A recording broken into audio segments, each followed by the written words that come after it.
In this lecture, we're going to apply the first principle of object-oriented programming, encapsulation.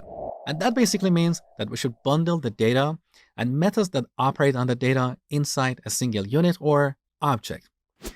So in this program, we are storing some data inside these three variables in the main method. These variables are local to this method, so they are not accessible outside of this method. On the other hand, we have this calculate wage method. So we're passing those variables as arguments to this method.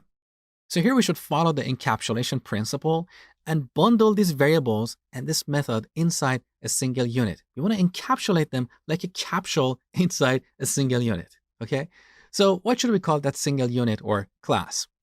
Here we're dealing with the concept of an employee because we're calculating the wage of that employee. So let's add an employee class to this project. So over here, let's right-click our package and add a new class. We're going to call that employee.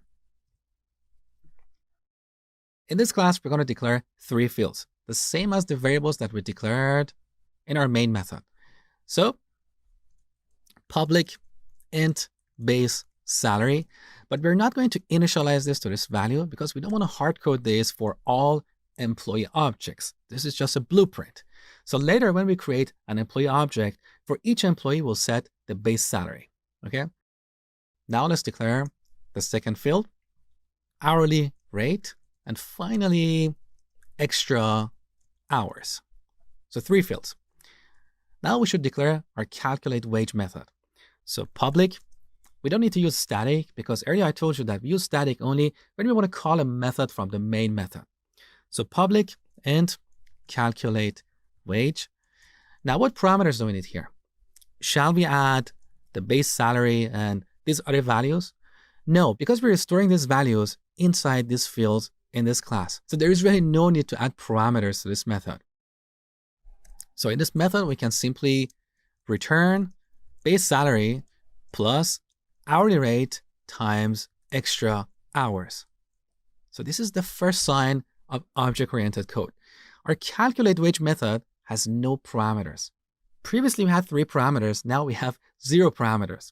So instead of passing values around, we should encapsulate these values along with the methods that operate on them inside a single object.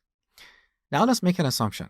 Imagine that the base salary and the hourly rate are fixed for 1 year, but extra hours is going to be different every month. So we don't want to store that in this field. Instead, we want to pass that as an argument to this method. So here I'm going to add extra hours and remove it from here. So every month we call this method and pass the extra hours in that month, okay? Now let's go back to our main class. On the top, first we're going to create an employee object. So var employee, we set it to a new employee. Now here we can use the dot operator to directly set the value of these fields. So we set the base salary to 50,000. Next, we set the hourly rate to 20. Now we're going to call the calculate wage method and pass the extra hours, okay? So employee dot calculate wage, and we pass 10 as the extra hours. This will return the wage. We store it here. And finally, we can print it on a terminal. So with these changes, we don't need these variables here anymore. We should also remove the call to this method. And that means that we can remove this method from our main class. So with these changes, our main class is now cleaner. It has fewer lines of code. It's easier to maintain. We have encapsulated the data and the method that operates on the data inside a single class.